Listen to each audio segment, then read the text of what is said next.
여러분들의 종목 고민들을 속 시원하게 풀어드리는 주챔쇼 진행의 문현진 멘토입니다. 자, 오늘도 많은 종목들이 반등이 나오고 있습니다. 그래도 여러분들 고민들은 또 깊어지고 계실 겁니다.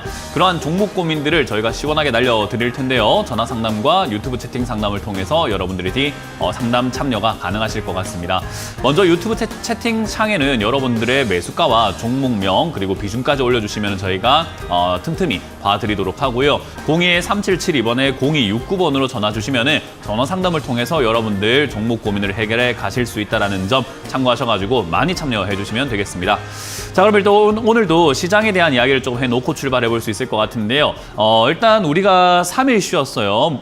토, 일, 월 이렇게 해서 한글날까지 해서 3일 쉬었는데 쉬고 나니까 갑자기 이스라엘과 팔레스타인의 전쟁 이야기가 나오게 되면서 야, 이거 어떻게 되는 거냐, 증시 폭락하는 거 아니야 라고 생각을 했었는데 어제 장은 약간 반등이 나왔다가 밑으로 밀리면서 마무리가 되었지만 오늘은 반등이 나옵니다. 어제 제가 이제 유튜브를 통해서 여러분들께 설명을 해드렸었는데 보통 이렇게 4개의 캔들이 연속적으로 한 자리에서 이렇게 떨어지는 이런 현상은 잘 일어나지 않는다. 근데 이런 현상이 잘 일어나지 않더라도 이러한 비스무리한 현상들이 일어났을 때 그 다음에 어떻게 됐는가 보면은 반등 나가는 경우가 많다라고 설명해드렸고, 그리고 이제 중동 쪽에 이렇게 전쟁이라는 것이 사실 뭐 굉장히 충격적인 것인가라고 하면은 이스라엘과 이제 하마스 전쟁은요 사실 2008년 9년에도 있었고 지금도 이제 일어났지만 벌써 한 3차례 정도 이렇게 발생이 되고 있는 겁니다. 2년 전에도 있었고요. 그래서 그런 것들을 생각 한번 해볼 때 단기적인 충격에 끝날 가능성이 굉장히 높다라고 봐야 됩니다. 그래서 전쟁 이슈는 단기적으로 이슈가 진행이 된 다음에 반등 나가는 경우들이 생기는 모습을 생각해 볼 수 있고요. 대신에 이 전쟁으로 인해서 장기적으로는 당연히 안 좋겠죠. 왜냐하면 우크라이나 전쟁도 초창기에 전쟁 났을 때 단기적으로는 충격이지 않을까라고 했지만 그 단기 충격 금방 사라지고 없어졌죠. 그런데 중장기적으로 보니까는 지금 지수가 쭉쭉쭉쭉 빠져내려가듯이, 그리고 밀값도 올라가고 식량 가격도 올라가고 또 유가도 올라가고 경제가 전반적으로 우크라이나 전쟁 때문에 조금 침체가 오는 것 같다라고 하는 이야기들이 들려오듯이요. 전쟁이 장기화가 되어 간다면은 그로 인한 파급 효과들이 분명히 있습니다. 그래서 사실 전쟁이라고 하는 요 내용 이거는 국제적으로 봤을 때 단기적으로만 충격을 주고 회복을 합니다. 그리고 장기적으로 안 좋을 가능성이 높아지겠죠. 그래서 이게 이제 뭐 전쟁이 장기화될 가능성이 높다라고 이렇게 전망을 해놓고 있는 것 같아요. 수많은 외교 전문가들이 그렇게 이야기를 하고 있는데 장기화가 된다면 역시나 유가 상승이 조금은 발목을 잡을 것 같습니다. 왜냐하면 유가가 올라가게 된다면은 아무래도 기름값 올라가죠. 그럼 또 인플레이션이 발생이 될 수 있잖아요. 그래서 연준 입장에서는 경기 침체를 고민을 해야 될까 아니면 금리 인상을 해야 될까를 생각을 하면서 계속 저울질을 할 수밖에 없어요. 근데 지금 이제 뭐 경제가 이 전쟁으로 인해서 좀 안 좋아질 수 있다고 하는데 거기서 금리를 또 독단적으로 또 독불장군처럼 막 계속 올릴 수 있는가 하면은 그렇지 않을 수 있다라는 기대감들이 형성이 되어가고 있죠. 그래서 전쟁이 나오니까 전쟁 때문에 빠져내려가는 것이 아니라 전쟁이 발생됐으니까 금리 인상 안 할 거야라는 쪽에 초점이 맞춰져 있는 것 같아요. 그래서 금리 인상 안 하고 오히려 인하하는 거 아니야? 오히려는 금리 인하를 안 하더라도 적어도 동결은 할 거야라고 하면서 금리 인상에 대한 우려감들이 많이 해소가 된 거죠. 그래서 최근에 지수가 9월부터 해서 9월 한 중순부터 해서 조금 빠졌잖아요. 지수가 한 7, 8% 정도 고점 대비해서 약간 빠져 있는 상태가 되었는데 요렇게 빠져내려가는 동안에 우려감이 뭐였는가 하면은 금리 인상에 대한 우려감이었죠. 연준이 너무 매파적이지 않니? 연준이 자꾸 금리를 내년까지도 올린다고 하는데 또는 한 차례, 두 차례, 세 차례 정도 더 올린다고 하는데 6%대도 넘본다고 하는데 문제 생기지 않을까라는 생각으로 우려감들이 생겼고 그로 인해서 10년물이라고 하죠. 미국 국채 10년물 금리가 막 올라가는 현상이 나타나니까 야, 이거 진짜로 10년 동안 금리가 계속 높을 건가 봐. 왜 10년물까지 올라가는 거야? 라는 우려감들이 형성이 됐던 거예요. 그래서 주가가 이렇게 밀려 내려갔었는데 이제 그러한 우려감들이 전쟁으로 인해서 오히려 해소가 돼버리니까 야, 전쟁 났으니까 이거 지수 폭락 아니야? 라고 했던 그런 형태와는 좀 다르게 우려감 해소로 인해서 반등이 나간다. 이렇게 이해하시면 좋을 것 같습니다. 근데 아까 말씀드렸지만 이건 단기적일 가능성이 높습니다. 전쟁 이슈로 인해서 경기 침체가 올 것인가 라고 하면요. 사실 미국이라던가 다른 국가에까지는 침체가 일어나지는 않을 것 같아요. 그러다 보니까 단기적인 이슈로 끝나고 중장기적으로는 또다시 금리 인상에 대한 이야기와 또 인상으로 인한 우려감들로 또 지수가 또 조정이 들어간다든지 것들이 흐름이 나오겠죠. 그래서 주식시장의 지금 앞으로의 향방은 어디로 갈 것인가, 방향은 어딘가라고 하면 저는 아래쪽이라고 보고 있습니다. 근데 아래쪽이라고 해서 모든 종목이 다 빠지는 형태의 지수 하락일 것인가 하면 그건 아니고요. 테마 장세라고 이야기하죠. 계속 반복해서 말씀드리고 있습니다. 올 3월부터 해서 제가 지수는 강하게 올라가기 힘들다. 여기서 횡보하거나 머물 가능성이 높은데 그 머무는 동안에 테마 장세가 만들어질 것이다. 그래서 그 테마 장세를 우리는 적극 활용을 해야 한다라고 말씀을 드렸죠. 모든 종목을 다 살 수는 없지만 올라갈 것 같은 테마들은 잡아놓고 대응을 하는 것이 유리하다라는 겁니다. 그래서 오늘만 하더라도 반등이 일단 전쟁이 났기 때문에 급등이 나오거나 반등 나오고 있는 기업들은 역시나 뭐 석유 관련주라든지 또는 방산 관련주들이 급등이 나오지만요. 중간중간에 보면은 AI 관련주들도 계속 보이고 있다는 겁니다. 그래서 저는 여러분들께도 강조해드리고 있지만 AI 관련주 지금 무시하지 마라. AI가 앞으로 계속 성장해 나가고 있고 우리나라에서도 AI 관련 챗봇 GPT라든지 이런 것들이 후속타로 10월, 11월에 카카오와 네이버 그리고 삼성 SDS와 KT에서 지금 계속해서 출시를 할 예정이다. 그러니까 AI 관련주들이 움직일 수 있다라고 강조를 해드리고 있잖아요. 그러니까 지수랑은 별개로 AI 관련주를 잡아야 된다는 이런 논리처럼 지수와는 별개로 앞으로 올라갈 수 있는 종목들은 잡아놓고 대기를 하고 그냥 기다려버리는 것이 지금은 테마 장세에서 대응하기 좋습니다. 그러면 내 종목들이 그런 쪽에 엮여 있는지 엮여 있지 않은지를 좀 판단을 해야지 내 종목을 추가 매수가 할 수 있을까? 추가 매수를 안 하는 게 나을까? 이런 것들을 우리가 판단할 수 있겠죠. 또는 내 종목을 사느니 AI 종목을 사는 게 좋을까? 아니면 AI 종목을 사느니 차라리 내 종목을 사는 게 좋을까? 이런 판단을 여러분들이 지금 빠르게 내리셔야 된다는 겁니다. 어쨌든 지수는요, 아래쪽으로 밀려 내려갈 것 같기 때문에 사실 뭐 대형주라고 하죠. 굉장히 지수 따라가는 움직이는 그런 대형주를 매매하시기에는 무거울 수밖에 없지 않을까. 특히나 삼성전자만 하더라도요. 삼성전자도 지금 보면은 반등이 좀 이렇게 나가고는 있지만 이 자리에서 굉장히 무겁게 움직이고 있다는 거예요. 그래서 이런 걸 생각 한번 해볼 때 얘가 72,000 뚫기 전까지는 지수는 좀 강하게 움직이기가 힘들겠구나. 그래서 대형주 매매는 오히려 지금 조금 불리하지 않나. 오히려 테마 장세를 따라다니면서 미리 길목 지키기 매매를 하는 것이 훨씬 더 유리하지 않을까라는 전략을 드릴 수가 있겠습니다. 그럼 앞으로 유망한 테마는 뭘까? 역시나 AI라고 저는 늘 강조해서 말씀드리고 있고요. 디스플레이 부품 관련주, 자동차 부품 관련주, 보안 관련주 쪽이 유망하다라고 말씀을 드릴 수가 있기 때문에 다 올라갈 수 있는 테마들로 여러분들이 저점에서 잘 잡아놓으신다면은 테마 장세에서 모든 테마를 다 잡을 수는 없지만 적어도 한 개 정도는 잡아낼 수 있지 않을까라는 조언을 드려보도록 하겠습니다. 자, 그럼 이제 그런 고민 상담을 제가 지금부터 진행을 해드리도록 하겠습니다. 여러분들의 종목 고민들을 제가 시원하게 날려드릴 테니까요. 전화와 유튜브 채팅 상담을 통해서 참여해 주시면 되겠습니다. 자, 그럼 첫 번째는 전화를 받으면서 여러분들과 함께 고민을 풀어가 보도록 할게요. 전화 받아봅니다. 여보세요? 네, 안녕하세요. 네, 안녕하세요. 문현지 멘토입니다. 예, 완전 팬입니다. 감사합니다. 네, 어떤 게 궁금하세요? HL만고 42,500원에 17%예요. 2,500원이요. 42,500원에 17%. 17%. 네네. 일단 이렇게 우리가 보통 저점을 깨는 종목이 있어요. 이렇게 저점을 만들어 놓은 상태에서 그 저점을 무너뜨리는 종목들은 제가 손절하라라고 정말 많이 말씀을 드리거든요. 네. 네. 근데 이런 종목도 지금 저점을 깨고 내려가고 있는 중이기 때문에 사실 이 종목을요, 앞으로 안 갈 거니까, 앞으로 망할 기업이니까, 앞으로 유망하지 않으니까 이 기업은 앞으로 영업이익이 뚝뚝 떨어질 거고 매출도 뚝뚝 떨어질 거고 앞으로 장사가 안 될 거니까 팔아라는 게 아니라 한번 팔았다가 나중에 다시 들어가자라는 거예요. 왜냐하면 저점을 무너뜨렸다라는 것을 믿었던 도끼에 발등이 찍히고 있는 구간인 거예요. 무슨 말인지 이해가 되세요? 네네네. 이 친구는 나를 배신하지 않을 거라고 믿고 있었는데 배신하는 현장을 목격을 했으면 일단은 조금 의심을 해보고 살짝 거리를 두고 비밀 같은 거 말을 안 해주는 게 맞는 거잖아요. 그죠? 네, 그렇죠. 그런 거랑 똑같은 거예요. 일단은 제가 의심이 된단 말이에요. 배신했는지 안 했는지는 모르겠는데 의심이 되니까 일단 야 잠깐만 내가 니한테 뭔가 지금 비밀을 이야기해 주려고 했는데 잠시 내가 이야기 안 해줘야 되겠어 하면서 보류하듯이 지금도 투자를 잠깐 보류하자는 거예요. 그 말은 뭐냐면 저점을 깼다라는 말은 야 네가 지금까지는 2021년부터 지금까지는 4만 원을 지켜줬네. 그럼 내가 42,500원 샀다는 말을 적어도 4만 원을 지켜준다면 나는 거의 바닥 부근에 산 거구나라고 믿고 있었는데 그걸 지금 최근에 어떻게 하고 있다고요? 네. 네. 무너뜨리고 있으니까 그 실망이 생기겠죠. 근데 이거는 네. 우리만 보고 있는 게 아니라 기관 투자자들도 보고 있고 외국인 투자자들도 보고 있고 큰 손들도 보고 있고 차트를 보는 사람들은 대부분 다 저점 깨졌다. 이거 안 사. 이렇게 돼버리는 거예요. 이해가 되세요? 네네네. 들고 있는 사람들은 저점 깨졌다. 이거 손절해야지가 되는 거죠. 그럼 누가 이걸 손절 안 하냐 하면요. 아무것도 모르는 개미들만 손절 안 하고 있습니다. 그러니까 맞아요. 남들이 안 사주면서 들고 있는 사람들도 좀 차트를 좀 아는 사람들은 손절하고 있으면서 주가가 내려가는데 안 사주니까 충분히 떨어질 때까지 계속 내려가겠죠. 근데 개미들은 어떻게 한다고요? 들고 가야 되는 거 아닙니까? 이러는 거예요.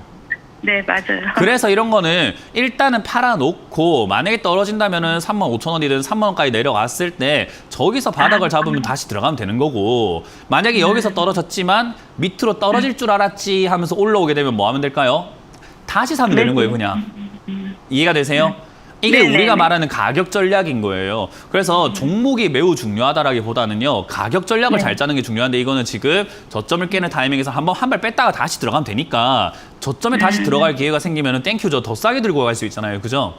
그죠, 그죠. 그러니까 더 싸게 내려가면 땡큐가 되는 거고 만약에 여기서 안 떨어지고 다시 또 42,000원대까지 회복하게 되면은 나는 지금 약간 손실 보고 나갔지만 뭐 42,000원까지 다시 올라오면 42,500원이나 이럴 때 다시 한번 사는 거예요. 그래서 그 다음번 올라갈 때 5만 원, 5만 5천원까지 올라가면 지금 손실을 만회하고도 남을 정도의 수익 아닐까요? 네네. 그러니까 좀 능동적으로 융통성 있게 하자 이 말이에요. 네네. 이해가 됐나요? 그래서 만도라고 하는 이 기업도 사실 자동차 부품 관련주로 나쁘진 않습니다. 실적도 좋아지고 있고요. 근데 이런 가격 전략은요. 결국 이런 실적과 회사의 전망을 떠나서 생기는 내용이에요. 별개예요.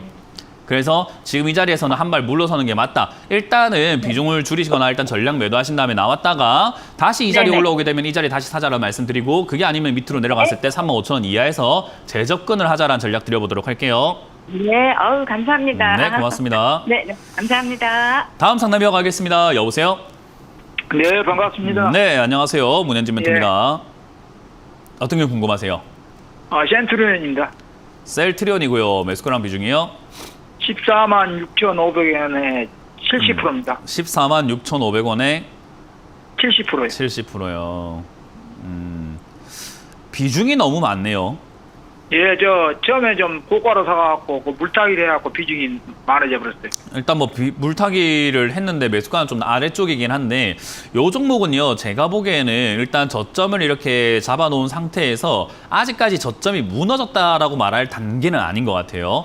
아래쪽에 이렇게 저점이라고 딱 보여지는 그냥 차트가 이야기를 하고 있는 저점은요 13만 원대 정도인 것 같거든요. 과거에 저점이 이렇게 형성되어 있던 전저점부터 해서 떨어졌다고 올라갔던 요 시기까지 다 포함을 해본다 하더라도 한 13만 원대가 저점인 것 같아요. 그래서 거기가 지켜진다면 사실 저점이 무너졌다라고 말할 단계는 아닌 것 같고요. 더군다나 셀트리온 지금 최근에 이제 뉴스가 보면 합병에 대한 이야기들 긍정적으로 좀 들려오고 있잖아요. 그죠?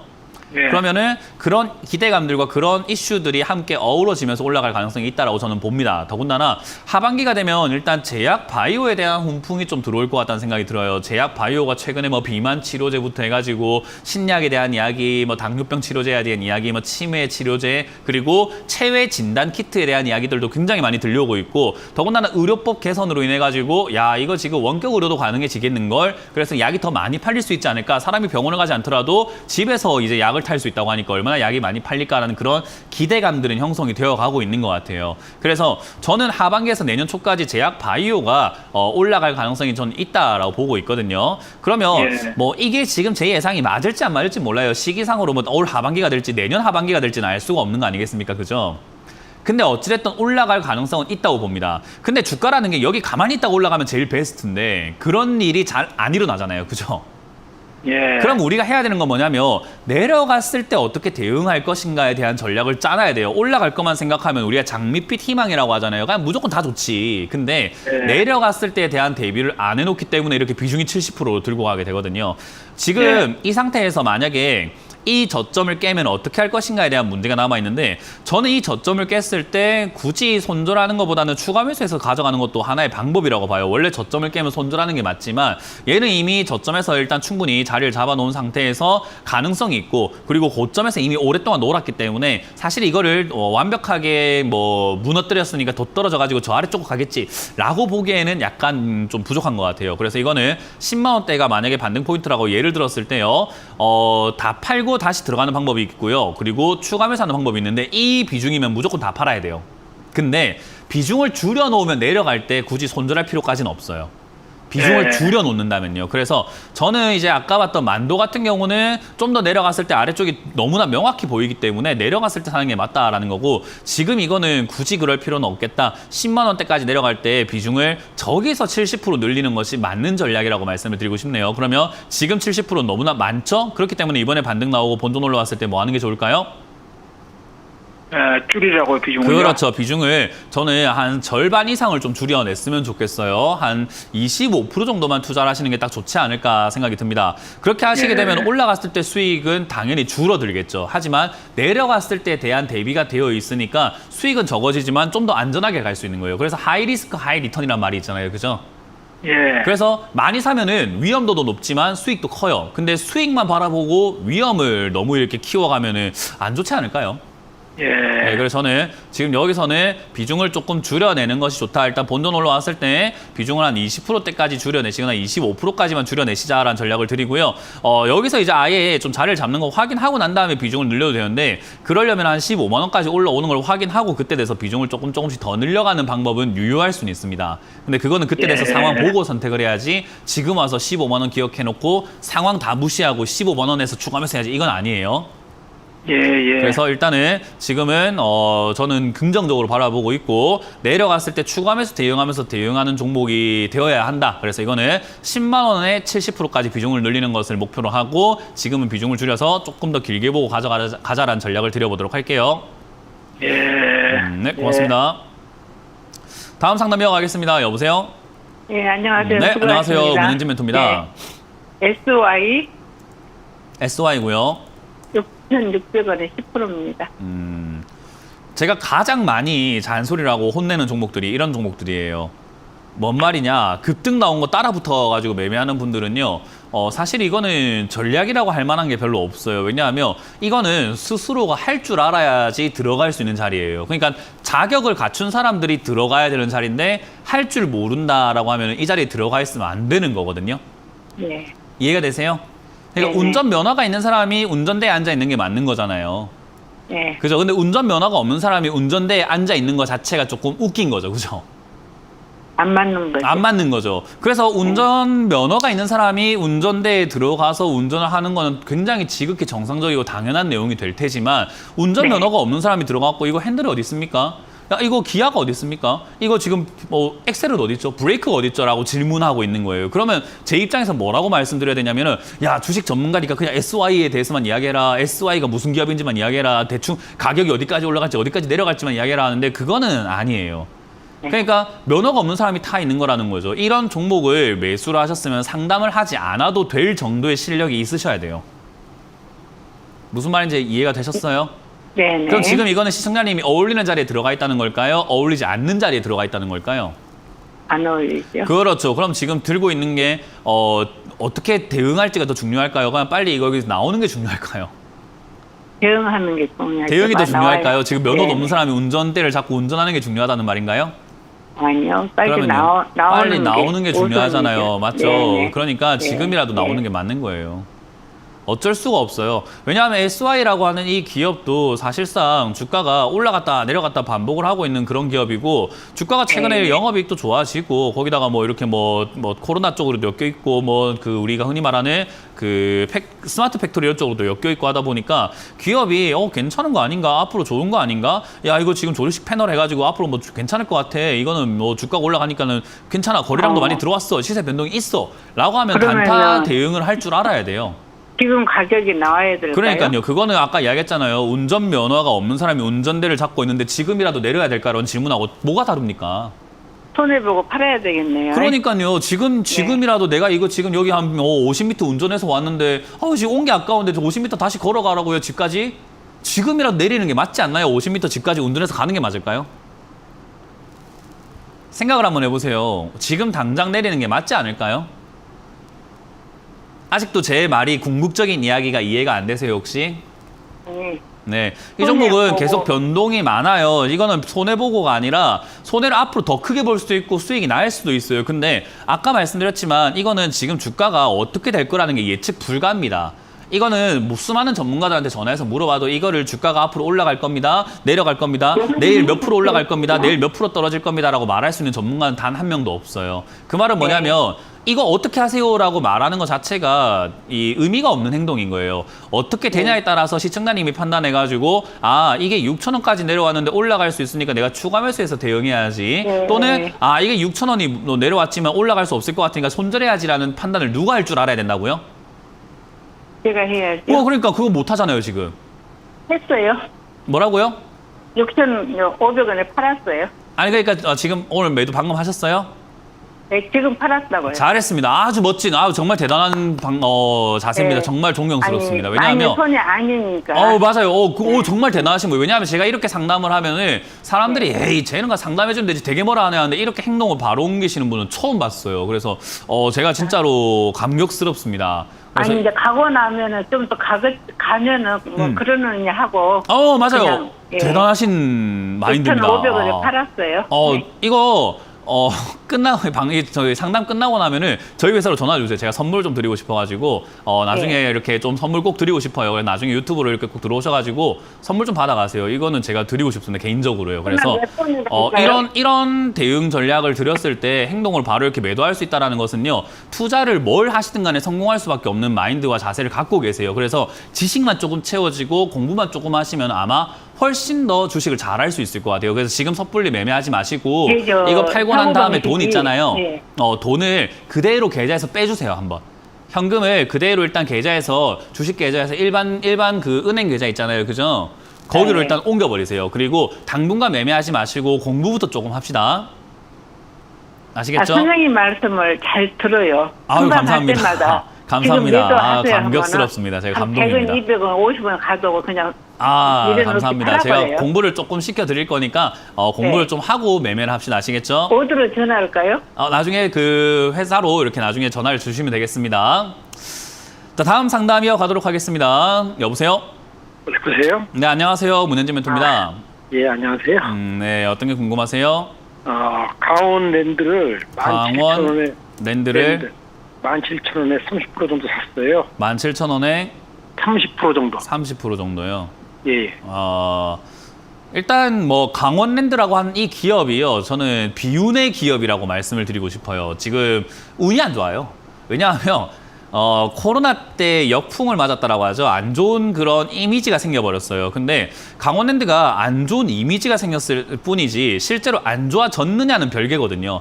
그러면 코로나 때 진짜로 보면 매출이요 4천억으로 줄어버렸어요. 1조 5천억 나오던 게 4천억으로 줄어버리고 사실 강원랜드는 고정 비용이 굉장히 많이 나가는 산업이죠. 건물 그대로 빌려가지고 거기에 인건비부터 해가지고 설비 비용뿐만 아니라 관리비 이런 것들이 계속 나가다 보니까 어느 일정 부분의 매출 이상은 뽑아야 되는데 4천억을 버니까 바로 4천억 정도의 적자가 나버렸어요. 근데 7,800억 정도 버니까 얘가 500억 정도의 적자가 나고 1조 2천억 정도 보니까 한 2천억 정도의 흑자가 났습니다. 그러니까 한 1조 정도의 고정 비용은 계속 나가는 기업이라고 생각해 볼 필요가 있겠죠. 그죠? 예. 그러면 어찌됐든지 간에 코로나 때는 안 좋아진 게 맞습니다. 팩트예요. 이건 안 좋아진 게 맞아요. 왜냐하면 적자가 났잖아요. 실제로. 그죠? 예. 코로나 때 강원랜드 마스크 끄고 못 가죠. 우리가 50인 이상 몇 인 이상 안 되니까 문 닫아버렸잖아요. 근데 예. 지금은 정상 영업이 되어가고 있는 과정이고 중국 관광객들도 들어오고 있는 과정이고 우리나라 사람들도 많이 가고 있는 과정이고 그러다 보니까 사실 영업이익이라든가 이런 것들 좋아지고 있고요. 참 안타까운 이야기지만 경기가 안 좋아지면 도박이라든가 복권 그리고 술 장사가 잘 된다라고 이야기하는 게 혹시 알고 계세요? 예, 알고 있습니다. 경기가 안 좋아지면 좋아하니까요. 우리가 한방 이렇게 뭐 하고 싶은 약간 그런 것들이 생기게 되고 약간 이제 그런데 운을 기대게 되잖아요. 사람이 약간 약해지니까. 그죠? 예. 그런 것들로 인해서 강원랜드의 영업이익과 매출은 점점 성장 중이다라고 보시면 돼요. 경기가 요즘 너무 안 좋거든요. 그래서 지금 비트도 굉장히 사상 최대라고 하잖아요. 그래서 그런 부분들 가만히 생각해보면 강원랜드가 지금 현재 여기 14,000원의 주가에 있을 이유가 있나라고 했을 때 저는 굳이 여기까지 있을 이유가 있나 싶은 생각이 듭니다. 왜냐하면 지금의 현재 주가는요. 2009년도의 주가와 같은데 2009년보다 돈도 많이 벌었고 자산도 많이 늘었는데 굳이 그때와 똑같은 취급을 당할 필요가 있느냐라는 거죠. 그런 논리로 생각해보면 이 평가는 지금 굉장히 저평가되어 있다라고 보는 게 맞는 거고 사실 이렇게 뭐 영업이익이 생각보다 안 좋다는 뉴스와 함께 최근에 빠진 거거든요. 최근에 네. 이 주가가 최근에 이렇게 떨어졌던 이유가 뉴스를 보게 되면요. 영업이익이 좀 더 많이 올라가고 4천억, 5천억 나올 줄 알았는데 3천억밖에 안 되네. 에이, 안 좋네. 이러고 있는 건데 제가 보기엔 이건 무슨 말장난인가 싶어요. 그래서 저는 개인적으로 이런 걸 들고 있는 분들한테 말씀드리고 싶은 건 네가 이기나 내가 이기나 한번 해보자고 가져가는 게 맞아요.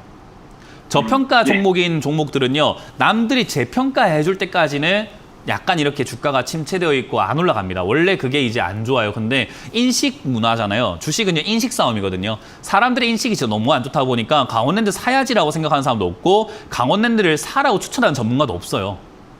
그러다 보니까 이게 지금 주가가 사는 사람이 없으니까 올라갈 이유가 있을까요? 없을까요? 없죠. 없어요. 그러니까 내가 지금 시청자님은 강원랜드를 내가 지금 좋다고 생각해서 샀을 뿐이지 남들이 좋다고 생각하는 단계는 아니에요. 그러니까 주가가 더 내려갈 수 있는 거죠. 근데 남들이 좋다고 생각하기 시작하면 주가는 어떻게 될까요? 올라가겠죠. 올라가겠죠. 그때까지 나는 어떻게 해야 돼요? 외로운 싸움입니다. 혼자 여기서 이제 꿋꿋이 버텨야 돼요. 왜냐하면 이거 좋다고 하는 사람 아무도 없습니다. 그러면은 어딜 상담받든 간에 강원랜드 이런 거 왜 들고 갑니까? 본전은 파세요. 반등시 파세요. 전부 다 그러고 있을 거예요. 저는 그렇게 이야기 안 할 겁니다. 들고 가세요. 이건 22,000원, 25,000원대까지 저는 올라갈 수 있다라고 이야기를 해드리고 싶고 오히려 내려갔을 때 비중을 더 늘렸으면 좋겠어요. 경기가 안 좋을 때 좋은 기업이기 때문에 내려갔을 때 비중을 늘릴 건데 지금은 바닥을 잡았다라고 할 수는 없고요. 적어도 저는 12,000원대까지 내려가거나 하면 지금 거래량이 아래쪽에서 많이 실리고 있어서 바닥에 징조는 보이고 있거든요. 그래서 여기 14,000원대에서 만약에 버텨준다면은 버틸 때 추가 매수를 조금 더 진행해서 매수가를 낮춰도 좋고요. 버틸 때 이미 비중이 30% 많기 때문에 14,000원은 솔직히 추가 매수하기는 약간 아쉬운 자리입니다. 근데 추가 매수 할 거면 어디서 하는 게 좋을까 하면은 한 12,000원 정도에서 추가 매수를 좀 과감하게 많이 해버리는 게 좋아요. 한 50% 이상 비중을 늘려버리는 거예요. 예.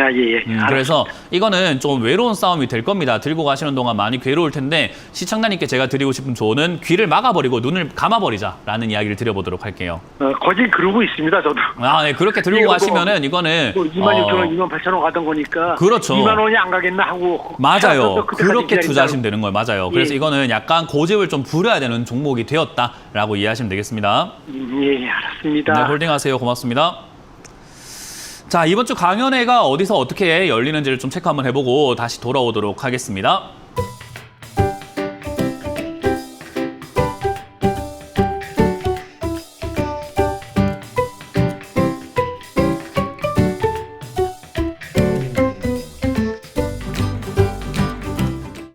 네, 이번 주는 제가 경기도로 갑니다. 지방을 좀 많이 다녀왔었는데요. 이번 주는 제가 경기도 부천 한국만화영화진흥원이라는 곳이 있습니다. 한국만화영화진흥원 잘 모르시는 분들은 내비게이션에 검색하면 바로 나옵니다. 그래서 부천에 있는 한국만화영화진흥원에서 여러분들을 1시에 만날 준비가 되어 있으니까요. 많은 분들 오셔가지고 또 강의를 들어가시고 하반기 준비도 잘 하시고 주식에 대한 깊은 고찰을 함께 나누어 가시면 좋겠습니다.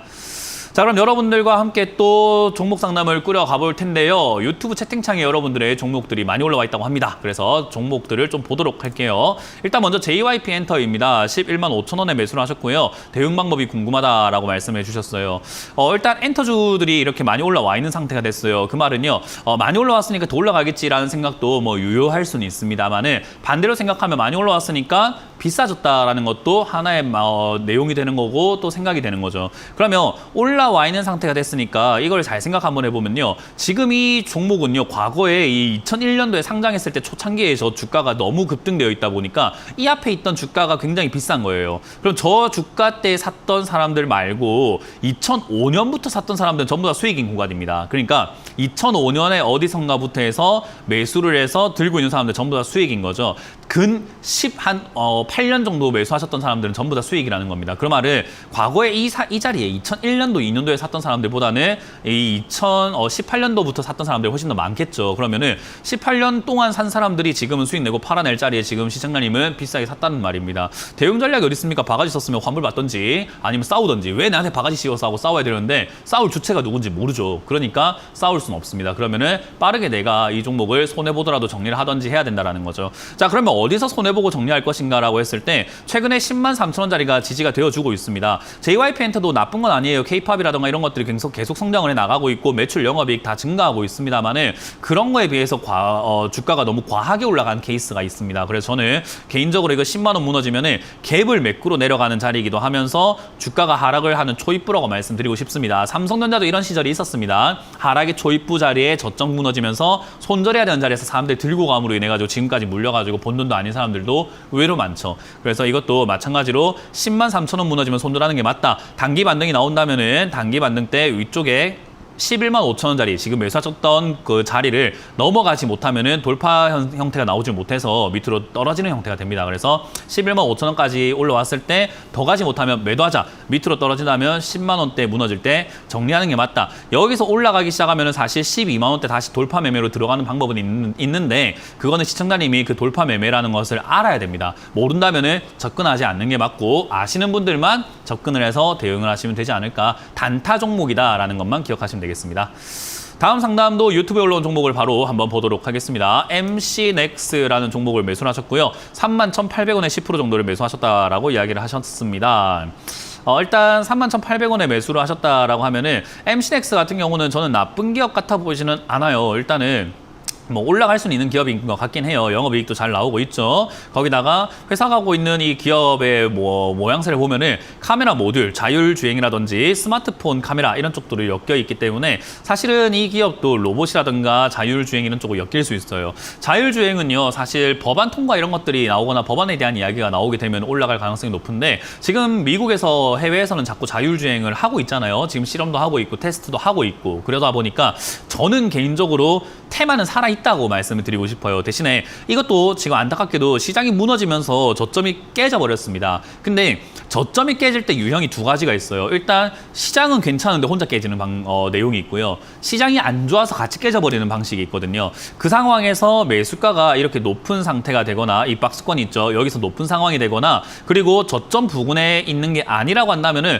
손절보다 추가 매수하는 게 훨씬 나아요. 어떨 때요? 비중이 적을 때요. 그래서 지금은 추가 매수를 하는 것이 낫겠다 생각이 듭니다. 원래 저점 깰 때 손절을 해야 됩니다만은 매수가가 이미 저 위라서 32,000원대라 가지고 만약에 시청자님이 지금 27,800원대 들고 있다라고 하셨으면 저는 지금이라도 손절하시는 게 맞습니다라고 안내를 했겠지만 이거는 이제 위쪽에서 사셨기 때문에 손절이라고 하기에는 20% 이상의 손실이라서 이거는 손절은 아니고 손해예요. 그렇기 때문에 이 정도 손실이면 안 내는 게 낫다. 손실을 안 내는 게 낫다. 왜? 테마는 살아있기 때문에 내려갔다가 올라갈 수는 있는 기업인 것 같다라는 겁니다. 그 말은 이제 시청자님이 해야 되는 건 손절 어차피 안 할 거라고 하면요. 결국은 내려갔다 올라가는 것을 기다릴 줄 알아야 되는데 내려갔을 때 침착하게 기다려야 됩니다. 언제까지 빠질 것인가? 그건 우리가 정확하게 타이밍을 딱 잡을 수는 없는데 일단 21,000원에서 17,000원짜리가 지난 저점 자리이기도 해요. 그래서 이 자리가 가장 유력 후보라는 거죠. 그래서 이 자리까지 내려가게 되면은 21,000원 또는 18,000원, 7,000원대까지 내려가면 바닥 잡을 가능성이 높으니까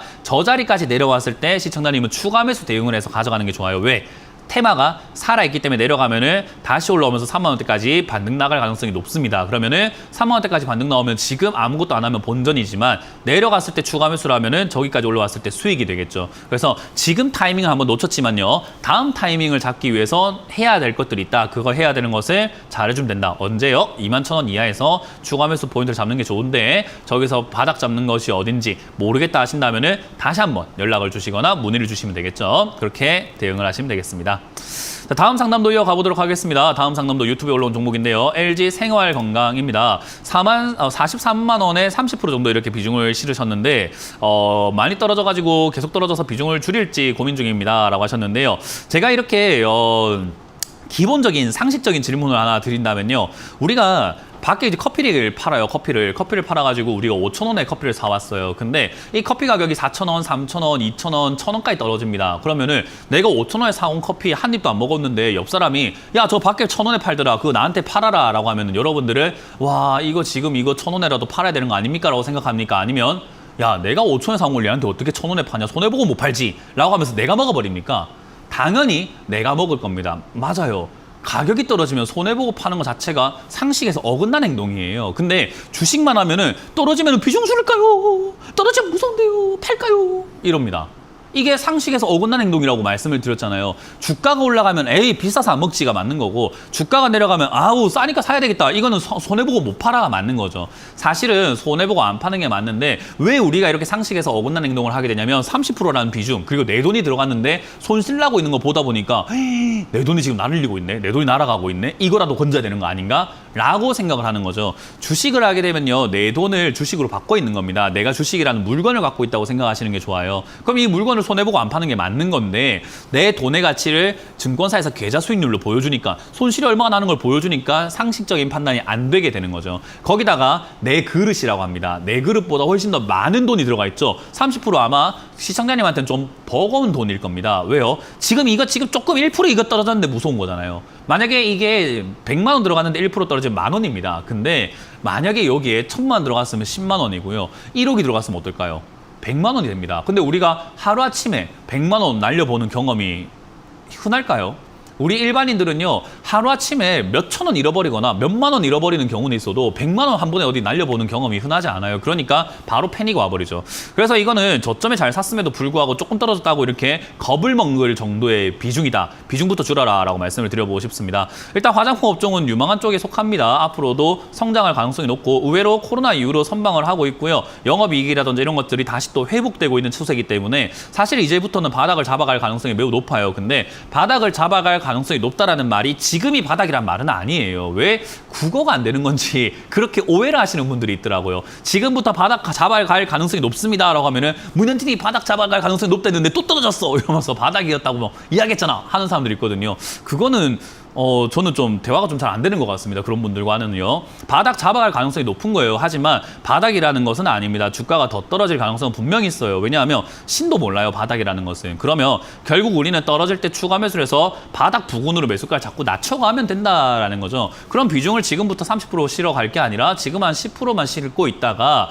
떨어지면은 20%, 떨어지면은 30%, 더 떨어지면 40%, 더 떨어지면 50% 이런 식으로 내려갈 때 비중을 늘려서 매수가를 끌어내리는 작업을 하시는 게 옳은 거죠. 그렇기 때문에 저는 지금 비중을 좀 줄이시는 것을 추천드립니다. 1%밖에 안 내려왔잖아요, 오늘. 그렇기 때문에 저는 지금 이 자리에서 비중을 줄이시라 절반 정도 비중을 줄이시는 걸 추천드려 보도록 하고요.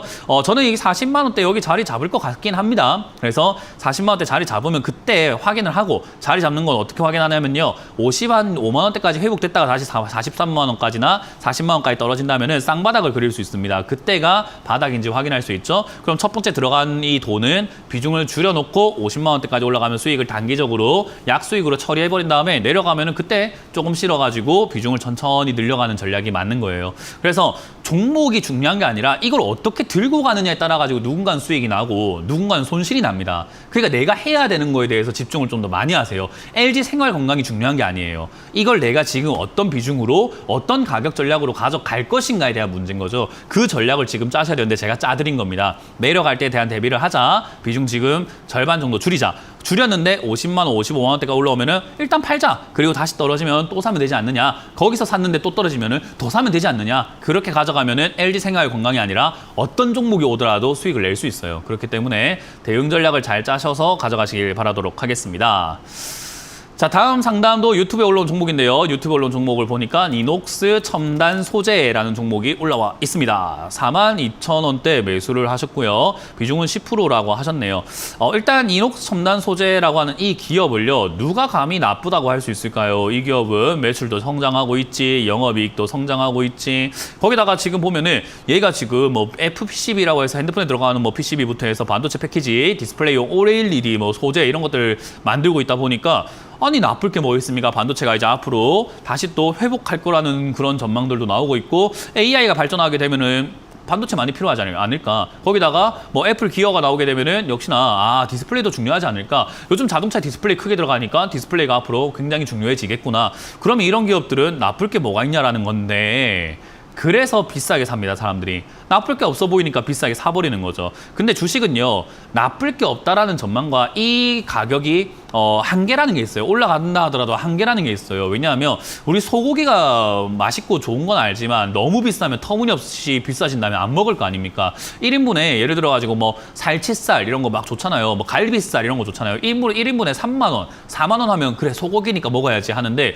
1인분에 10만 원, 20만 원, 50만 원, 1인분에 500만 원 이러면은 야 아무리 좋아도 아무리 먹고 싶어도 저건 못 먹어라는 게 되잖아요. 한계라는 게 있는 거예요. 우리가 이건 사도 좋겠다. 좋은 기업이니까 사야겠어라고 생각하는 가격의 한계치라는 게 있는 거거든요. 그 가격의 한계치까지 올라가게 되면 아무리 전망이 좋아도 주가는 떨어지게 되어 있습니다. 왜요? 안 사거든. 그리고 물려있는 사람들이 등장하다 보니까 지금 이거라도 건져야 되겠어 하면서 파는 사람들이 등장하게 되고 또 떨어지게 되면은 야 이녹스 첨단 소재가 좋은데 55,000원보다 3만 원 좋은 거 아니야? 하고 또 사는 사람이 생기게 되고요.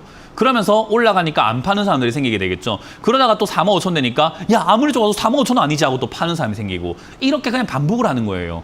그러니 제가 기업의 전망보다 기업의 가치보다 중요한 건 가격이다, 차트다라고 말씀을 드리는 겁니다. 결국 이건 차트가 여기까지 올라갔을 때 떨어지는 것을 보여주고 있었고요. 내려가면 얘는 3만 원대 매수가 들어왔던 이력이 있기 때문에 저기서 사서 수익을 냈던 사람들은 여기서 또 살 가능성이 있다라고 봐야 되겠죠. 그러면 이녹스 첨단 소재 좋은 기업이니까 비쌀 때 안 사고 싸게 사는 게 맞는 건데 나는 비쌀 때 산 사람이니까 억울하게 물린 거고 야 이거 3만 원에 사면 수익 냈었으니까 3만 원대 들어와서 수익을 내려고 하는 사람들이 있지 않을까. 그래서 3만 원짜리가 저점이 될 수 있지 않을까라고 의심을 먼저 해보는 거예요. 그러면 여기서 3만 원대에서 저점일 거야 라고 추가하면서 할 필요는 없고요.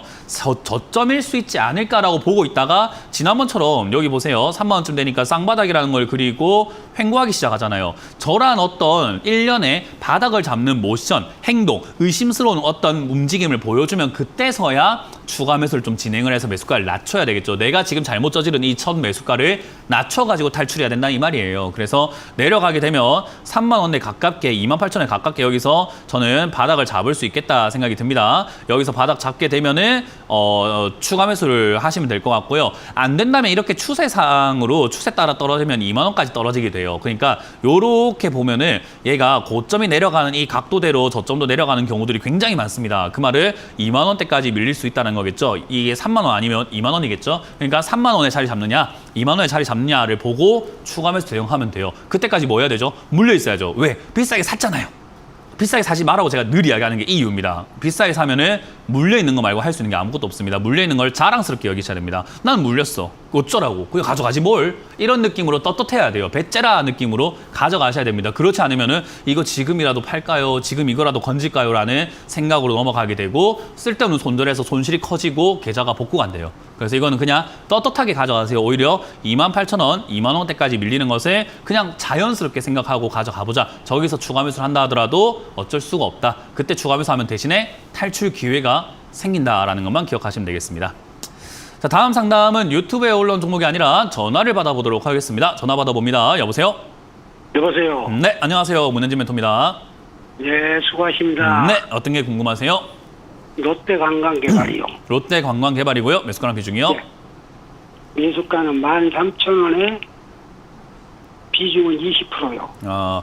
롯데관광개발은 제가 몇 번 상담을 했었는데요. 이거 지금 탈출이 조금은 어려울 수 있다라는 이야기를 몇 번 해드렸었어요. 예. 네, 이거 최근에 이제 뭐 중국에서 한한령 해제한다. 그래가지고 이제 그런 거 해제할 수 있다라는 기대감으로 중국인들이 여행 많이 오지 않을까 하면서 이때 급등이 나왔거든요. 예, 예. 근데 그거는 단순 이슈였을 뿐인 거지. 사실 실제로 그렇게 해가지고 롯데관광개발이 뭐 앞으로 영업이익이 빵빵 좋아진다든지 사람들이 여행을 굉장히 많이 다닌다든지 할지는 미지수가 돼버린 거죠. 더군다나 지금 이제 빚을 내서 그러니까 요즘에 시청자님이 투자를 약간 상식선에서 시청자님 아시는 수준 내에서도 판단이 가능해요. 기업 분석 어렵잖아요, 그죠? 예. 업황도 잘 모르겠고. 근데 관광이라는 것을 우리가 생각을 한번 해볼 때 관광은 우리가 돈에 여유가 있을 때 갈까요? 여유가 없을 때 갈까요? 여유가 있을 때 많이 여유가 가겠죠? 있을 때 좀 많이 가겠죠, 그죠? 그러면 네. 요즘 사람들을 우리가 한번 볼 때 뉴스도 보고 주변 사람들도 보시면서 또는 자녀나 친척들을 보시게 되면은 먹고 사는데 여유가 조금 있어 보입니까? 아니면 고금리 시대라 가지고 여유가 조금 없어 보입니까? 그런데 요즘 쓰는 사람들은 잘 써요. 주의 보면. 그죠? 쓰는 사람들 잘 쓰는 주인 것 같잖아요. 그죠? 네. 근데 쓰는 사람들이 잘 써가지고 사람들의 삶이 행복해지고 있다고 합니까? 아니면은 쓰는 사람들이 쓰는데 그게 허영심과 보여주기식으로 돈을 무리해서 쓰다 보니까 남는 돈이 없어가지고 평소에는 라면 먹고 살다가 호텔 가가지고 맛있는 거 먹는 거 사진 찍어 올리고 이렇게 산답니까? 예. 요즘은 약간 후자 쪽에 가깝잖아요. 그죠? 예, 예. 코로나로 인해 가지고 많이 힘들어진 상태에서 여행을 못 간 상태에서 막 내가 가고 싶었던 여행 욕구들을 지금 한 번에 표출하려고 하다 보니까 무리해서라도 지금 여행을 가시거나 여행 가가지고 무리한 어떤 소비, 과소비를 하는 형태들이 많이 보여지고 있다고 이야기를 해요. 근데 예. 그렇게 이야기를 하다 보니까 사실 관광산업과 여행산업의 미래가 앞으로 밝은가 하면 경기 침체가 온다 하면은 올해보다 내년이 조금 더 힘들지 않을까? 내년보다 내후년이 좀 더 힘들지 않을까라고 생각할 수 있잖아요. 사람들의 경기가 지금은 에이씨 내가 못 갔던 거 한 번에 가자 하면서 과소비한다고 하면 그 과소비하고 난 다음에 몇 달 동안 또는 몇 년 동안 허리띠를 졸라매야 되잖아요. 그죠? 예. 상식적으로 생각 한번 해보면 그렇잖아요. 우리가 관광을 무리해서 갔다 오면 그렇지 않을까요? 예, 그렇습니다. 그러니까 지금은 무리해서 가는 관광들 때문에 이렇게 일어났던 행태고 사실 관광 산업이 앞으로 좋을까라고 하면 저는 조금은 힘들지 않을까라고 보고 있어요. 사람들의 여유가 그렇게 많지 않다. 고금리로 인해서 지금 가계 부채가 폭발되어 있고 기업 부채가 폭발되어 있고 그로 인한 이자를 많이 낸다며 사람들이 우리가 흔히 말하는 소비를 할 수 있는 여력, 소비할 수 있는 자금이 부족할 거다. 그러면 여행 가는 게 아니라 지금 물가도 올라가 있으니까 여행을 갈래요? 밥을 사 먹을래요? 하면은 차라리 밥을 사 먹어야 되잖아요. 그죠? 네. 그래서 이제 그런 부분들 생각한다면 장기적으로 가져갔을 때 불리한 종목입니다. 그래서 단기 이슈 때 올라올 때 잘못 잡으셨고 이걸 이제 잡았는데 빠지니까 아마 장기 투자 계획을 짜고 있으실 것 같다는 생각이 드는데요. 저는 그렇게 하지 말라고 조언을 드리고 싶은 겁니다. 일단 저는 이거 아직까지는 끝나지 않았다라고 말씀드리고 싶어요. 요즘 전쟁 때문에 더 여행 가기 싫어졌어요. 그죠? 해외여행 가기 싫어졌어요. 어디 가면 막 테러 당할까봐 무섭잖아요. 그죠? 예. 미사일 맞을까봐 어디 뭐 또 요즘 자연재해도 많아가지고 뭐 하와이 갔더니 뭐 폭풍 오고 태풍 오고 지진 나고 막 이러니까 뭐 갇혀버리고 하는 일들도 많이 발생돼서 저는 관광 산업이 앞으로 조금 더 위축될 거라 봅니다. 그래서 저는 이거 단기 반등 나오면 그냥 13,000원 조금 안 되더라도 12,000원대에서가 정리하시는 거 어떨까? 단기 반등은 급락을 해서 아마 나올 가능성이 높으니까 단기 반등 때 잘 정리하시길 바랍니다. 예. 그러면 손절매는 네. 어느 선에서 했으면 좋겠어요? 12,000원대 이상이면 저는 손실 보더라도 정리하는 걸 추천드려 보도록 할게요. 고맙습니다. 다음 상담 이어가겠습니다. 여보세요? 네, 여보세요? 네, 안녕하세요. 문현진 멘토입니다. 네, 수고 많으십니다. 네, 어떤 게 궁금하세요? 삼성 엔지니어 37,700원에 20%예요. 삼성 엔지니어용이 아니고 삼성 엔지니어링인가 봐요. 예. 이거 매수가가 얼마라고요?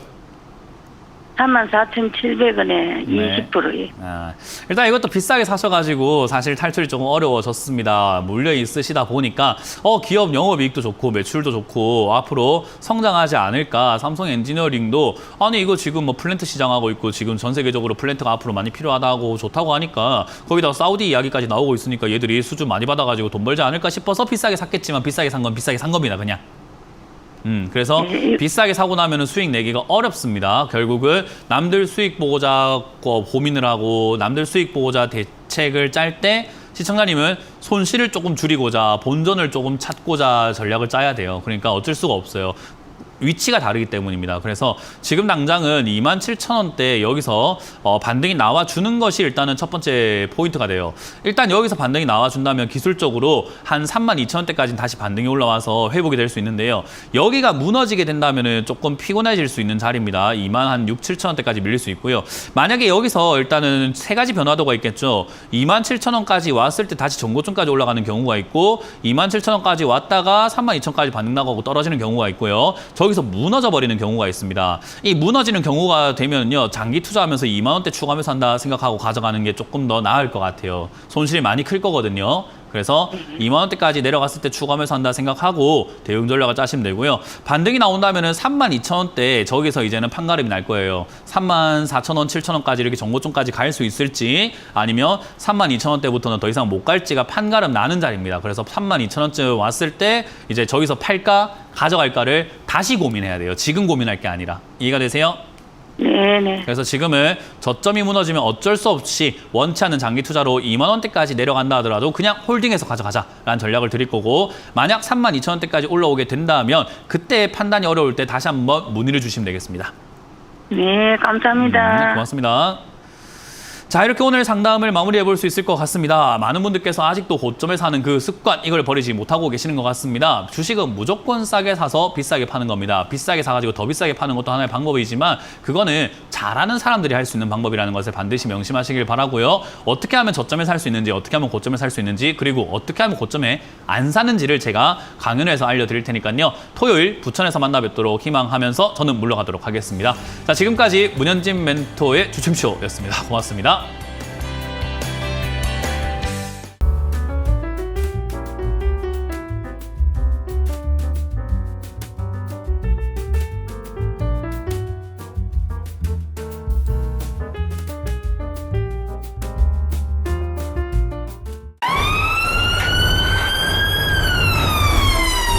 핸드폰으로 이런 문자나 전화를 받으셨나요?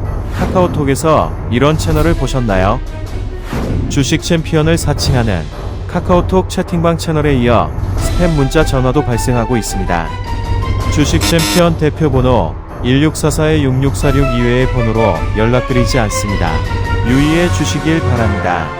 타 번호로 연락을 받으신 분들은 즉시 차단해 주시길 바라며 피해가 발생하지 않도록 각별히 주의 바랍니다.